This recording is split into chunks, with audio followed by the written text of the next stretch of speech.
Bismillahirrahmanirrahim. Dear students, Assalamu alaikum.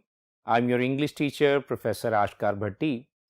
So, dear students, as you know, we are studying Goodbye Mr. Chips by James Hilton. So, today in this lecture, we are going to start chapter number 5 and this is our lecture number 27. So, mind it कि यहाँ पे हम reading comprehension के साथ इस chapter की exercise को भी सॉल्व करेंगे. So before we start the text of the lesson, it is necessary to discuss the main points, the main contents, the sum and substance of the lesson. So dear students, सबसे पहली बात कि इस chapter को पढ़ते हुए आपको नजर आएगा कि यहां पे मिस्टर चिप्स जो है वो रिकॉल करता है some past memories of great gable. Great gable पे जहां पे चैप्टर नंबर 4 में हमने पढ़ा है कि मिस्टर चिप्स की फर्स्ट मीटिंग जो है, फर्स्ट इनकाउंटर जो है वो कैथरीन के साथ हुआ था. तो ग्रेट गैबल की पहाड़ी पर मौजूद जो उनकी यादें हैं, उससे मुतल्लिका जो कुछ यादें हैं उनको भी वो याद करता है. सो आगे चल के हम देखते हैं कि इसी चैप्टर में कैथरीन्स जो है उसके views about mister chips profession. Catherine's views about mister chips profession. Mister chips का पेशा कि क्या है? टीचिंग. तो टीचिंग से मुतल्लिका कैथरीन के जो व्यूज हैं वो क्या हैं, वो भी इसी चैप्टर में आपको मिलेंगे. मिस्टर चिप्स के बारे में एक बड़ी खास बात जो कि इस चैप्टर में है वो ये है कि chips depreciated himself.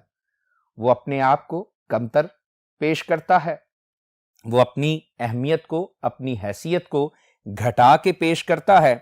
And told his weaknesses. और अपनी बीवी के साथ वो क्या करता है? वो अपनी कमजोरियों का भी इजहार करता है. सो अगला पॉइंट जो है वो ये है कि यहां पे इंपॉर्टेंट रेफरेंस आपको मिलेगा to the title of the novel. Title क्या है? Goodbye mister Chips. So ये टाइटल जो है गुड बाय मिस्टर चिप्स, ये कहां से एक्सट्रैक्ट है? इसका रेफरेंस भी चैप्टर नंबर 5 में आपको मिलेगा. ईस्ट एड, यानी कि कैथरीन सेड, कैथरीन ने कहा था गुड बाय टू चिप्स. हां, पहली बार कैथरीन ने चिप्स को गुड बाय कहा था. सो इसी चैप्टर में, चैप्टर नंबर 5 में आपको ये रेफरेंस भी मिलेगा. उसके बाद जो लास्ट पॉइंट है वो ये है, they got married from the house of her aunt in एलिंग.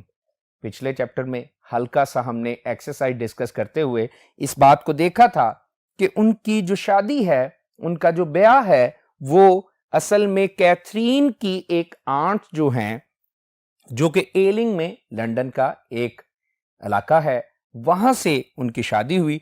So dear students, ये चंद इंपॉर्टेंट पॉइंट्स हैं जो कि इस चैप्टर में हम डिस्कस करेंगे, पढ़ रहे होंगे. सो आइए नेक्स्ट बोर्ड पे चलते हैं और टेक्स्ट ऑफ द लेसन को हम स्टार्ट लेंगे और at the end of this lecture हम साथ ही साथ इस चैप्टर की एक्सरसाइज भी डिस्कस करेंगे. So move to the next board. So dear students, take out your textbooks. We are going to start chapter number 5, Goodbye Mr. Chips. When Chips, dreaming through the hours at Mrs. Wicket's, आप सब जानते हैं कि mister chips retirement के बाद एक किराए के मकान में मिसेस विकेट के घर में रहता था. सो लिखा है, When Chips, dreaming through the hours at Mrs. Wicket's, recollected those days. Recollected, याद करना. सो यहां पे द आवर्स का यहां जो मतलब है वो है टाइम. और क्या है? जब चिप्स उन जमानों में, उन वक्तों में जब वो मिसेस विकेट के घर में किराए पर रहता था तो ख्वाब देखा करता था, तो वो याद करता था उन दिनों को. He used to look down, तो साथ ही साथ वो देखा करता था नीचे की जानिब. कहां पे? एट हिज फीट, अपने नीचे कदमों की जानिब, पैरों की जानिब देखा करता था. and wonder which one of it was, और हैरानी से सोचा करता था कि उसका वो कौन सा पांव था, that had performed so signal a service, जिसने बहुत ही अहम फरीजा, अहम जो खिदमत है सरअंजाम दी थी। आप समझ रहे हैं कि किस उसके पांव में मोच आई थी, वो याद किया करता था, क्योंकि इसी मोच के आने से उसकी मुलाकात जो है अपनी बीवी से, कैथरीन ब्रिजिस से हुई थी।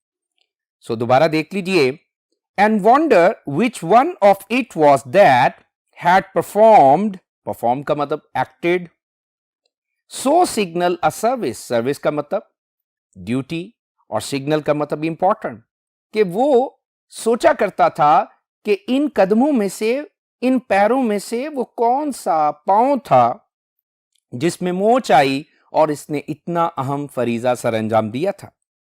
That the trivial cause of so many momentous happenings, जो कि एक मामूली सी, ट्रिवियल का मतलब मामूली, जो कि एक मामूली सी वजह थी बहुत से अहम वाकयात की, हैपनिंग्स, अक्रेंसेस, वाकयात, इवेंट्स, और मोमेंटस, इंपॉर्टेंट, अहम, was the one thing of which, यही वो एक चीज थी जिसके बारे में डिटेल्स, तफसीलात को, जिसके बारे में तफसीलात को इवेडिड हिम, वो भुला बैठा था, वो नजरअंदाज कर बैठा था।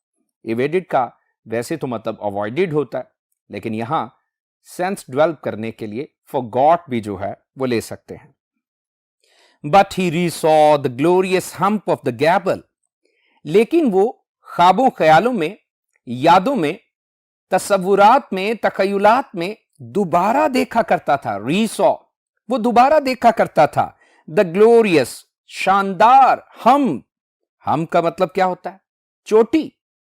वो उस चोटी को, शानदार चोटी को वो दोबारा देखा करता था। ऑफ द गैबल, ग्रेट गैबल की, पहाड़ी की चोटी को। He had never visited the lake district since, उस वक्त से वो कभी भी लेक डिस्ट्रिक्ट सैर के लिए नहीं गया था। अब लेक डिस्ट्रिक्ट क्या है?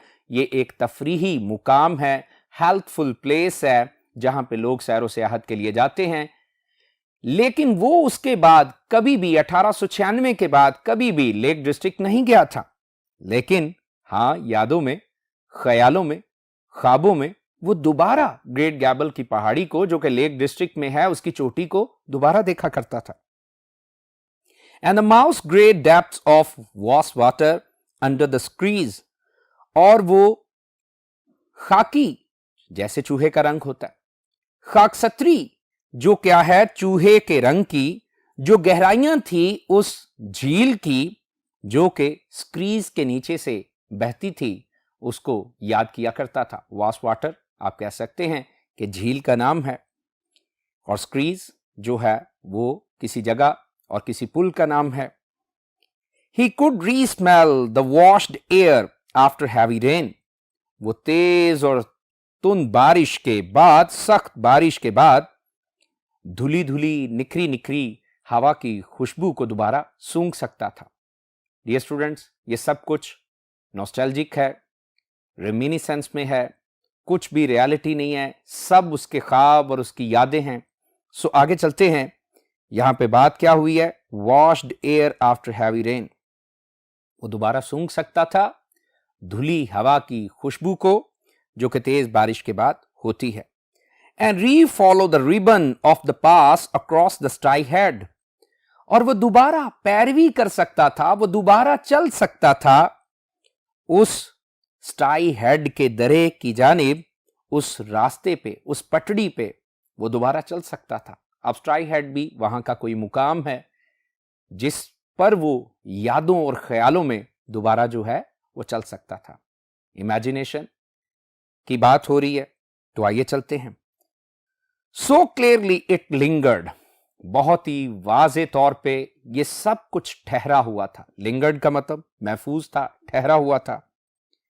That time of dizzy happiness, वो धुंधली सी खुशी का वक्त, dizzy, misty, hazy. Those evening strolls by the water side, वो जो झील की जानिब शाम के वक्त वो चहलकदमी करते थे, वो उसे याद आता था। हर कूल वॉइस, उसकी खुशगवार, कूल का यह मतलब प्लेजेंट, उसकी खुशगवार आवाज उसे याद आती थी। एंड हर गे लॉफ्टर, गे का मतलब शोख, और उसके शोख कह कहे उसे याद आते थे।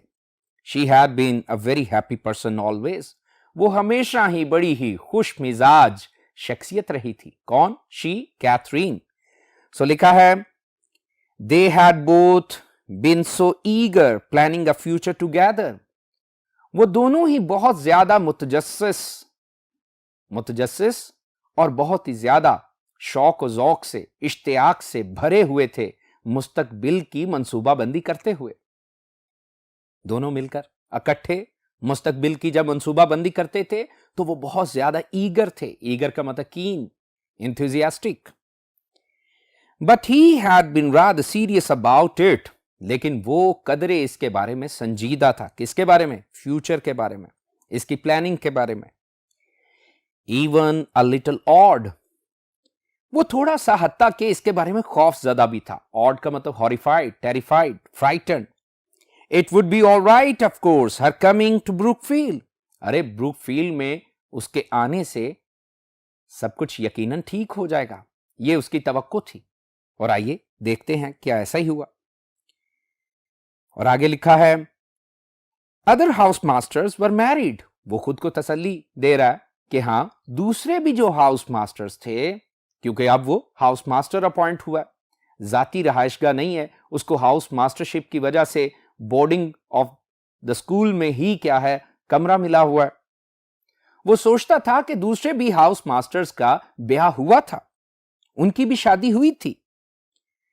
एंड शी लाइक बॉयज, और वो तालिब इल्मों को पसंद करती थी, वो स्टूडेंट्स में रहना, उनके साथ बातचीत करना, उनमें घुलना मिलना पसंद करती थी। शी टोल्ड हिम, उसने उसे बताया था, and would enjoy living amongst them, और वो उनके दरमियान रहकर क्या उठाएगी? लुत्फ उठाएगी। Oh Chips, I am so glad you are what you are. Oh Chips, अरे चिप्स, मैं बहुत खुश हूं कि तुम वही हो जो तुम हो। मुराद, तुमने जो बताया था तुम वैसे ही हो। I was afraid you were a solicitor, मैं तो खौफजदा थी कि कहीं तुम कोई वकील तो नहीं हो। सॉलिसिटर, वकील। और अ स्टॉक ब्रोकर, या तो तुम कोई एक ब्रोकर तो नहीं हो, कोई मंडी में माल बेचने के लिए दलाल देने वाले तो नहीं हो। और a dentist or a man with a big cotton business in Manchester, या कोई दंदान साज, या मैनचेस्टर में एक बड़ा कपास का, सूत का कारोबार करने वाले तो नहीं हो। कॉटन, कपास, सूत। सो इस तरह के पहले उसके ख्यालात, कुछ अंदेशे थे, लेकिन वो शुक्र कर रही है कि जो तुमने बताया था तुम वही हो। When I first met you, I mean, मेरा मतलब है जब मैं पहली बार तुम्हें मिली थी तो मेरा यही ख्याल था, मेरा यही खदशा था। School mastering so different, so important, don't you think? School में पढ़ाना, मास्टरिंग का मतलब टीचिंग, बहुत ही मुख्तलिफ होता है और बहुत ही अहम होता है, क्या तुम नहीं समझते? इंपॉर्टेंट लाइन है। टू बी इन्फ्लुएंसिंग, इन्फ्लुएंसिंग का मतलब इंप्रेसिव, इन्फ्लुएंसिंग का मतलब inspiring, motivating, stimulating, affecting. To be influencing those who are going to grow up and matter to the world, अरे उन तालिब इल्मों को, उन बच्चों को मुतासिर करना जो कि जवान हो रहे हैं, अफजाइश पा रहे हैं, बड़े हो रहे हैं और इस दुनिया के मामलात के लिए अहम साबित होने वाले हैं। So student, very important paragraph जो कि हमने पढ़ लिया। सो आई डू बिलीव कि आपने इसे अच्छा समझ लिया। आइए बोर्ड पे तवज्जो दीजिए, हम चंद सिनोनिम को डिस्कस करेंगे जो कि यहां पैराग्राफ में हमने वर्ड्स पढ़े हैं। Recollected, remembered, rethought, recalled. Signal, important, notable, significant. Trivial, ordinary, petty, trifling, common. Momentous, essential, valuable, vital, evaded, avoided, eluded, veiled, baffled, hump, rock, ridge, bulge, hunch, lingered, stayed, delayed, remained, dizzy, confused, fanciful, bewildered, awed, frightened, alarmed, impressed, solicitor, lawyer, advocate, attorney. So dear students, आइए तवज्जो रखिए, अगले paragraph की तरफ बढ़ते हैं. Chip said he hadn't thought of it like that. Chips ने कहा उसने तो इसके बारे में ऐसा कभी सोचा ही नहीं था. किसके बारे में? स्कूल टीचिंग के बारे में. और एट लीस्ट, और कम अज कम, नॉट ऑफन, अक्सर ऐसा नहीं सोचा था. He did his best. उसने अपनी जॉब के हवाले से, अपने काम के हवाले से बेहतरीन कोशिश की थी, बेहतरीन काम करने की कोशिश की थी. That was all anyone could do in any job. उतनी की ज्यादा बेहतरीन कोशिश जितनी कि कोई भी शख्स किसी काम में, किसी पेशे में कर सकता है. यस ऑफ कोर्स चिप्स, जी हां यकीनन chips. I do love you for saying simple things like that. मैं जरूर तुम्हें चाहती हूं, तुम्हें पसंद करती हूं, इस तरह की सादा सादा बातें कहने की वजह से. एंड वन मॉर्निंग, और एक सुबह, एनदर मेमोरी, एक और याददाश्त उभरी, जेम क्लियर, जो कि गोहर की तरह, सदफ की तरह, मोती की तरह शफाफ थी. When he turn to it, जब उसने इसकी तरफ तवज्जो दी. He had for some reason been afflicted with an acute desire to depreciate himself and all his attainments. भाई किसी वजह से वो एक शदीद क्या है ख्वाहिश में, एक शदीद ख्वाहिश में वो मुब्तला हो गया कि वो अपने आप को कमतर जानेगा, अपनी अहमियत को घटा देगा और अपने तमाम तर कारनामों को भी घटा देगा. डियर स्टूडेंट्स, एफ्लिक्टेड का मतलब अफेक्टेड है, इन्फ्लिक्टेड है, सफर्ड है, और एक्यूट का मतलब शदीद, और फिर डेप्रिशिएट का मतलब डिवैल्यू, कमतर जानना, और अटेनमेंट्स का मतलब है अचीवमेंट्स. सो दोबारा सुन लीजिए कि भाई एक सुबह एक शफाफ वाजे याददाश्त थी, और जिसमें उसने क्या किया, वो एक शदीद ख्वाहिश में मुब्तला हो गया कि वो अपने आप को और अपने तमाम तर कारनामों को क्या करेगा, घटा के पेश करेगा, कमतर जानेगा. He had told her of his only mediocre degree. उसने उसे बताया कि उसकी महज क्या है, एक मामूली सी डिग्री है, mediocre, ordinary.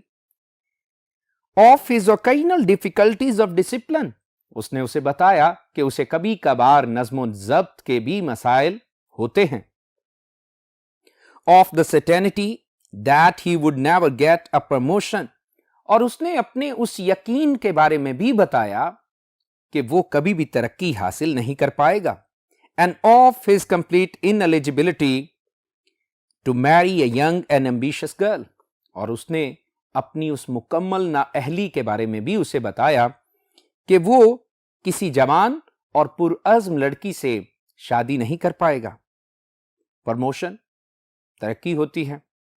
यंग, जवान, और एम्बिशियस, पुरअज़्म यानी डिटरमिन्ड, रेज़ोल्यूट. ओकेजनल का मतलब कभी कभार की. And at the end of it all she had laughed in answer. और इन सारी बातों के अंजाम में, इख्तिताम में, उसने महज कहा लगा दिया. किसने? कैथरीन ने. सो आइए यहां इंपॉर्टेंट सिनोनिम्स को फिर देख लेते हैं. बोर्ड पे तवज्जो रखिए. Acute, keen, sharp, eager.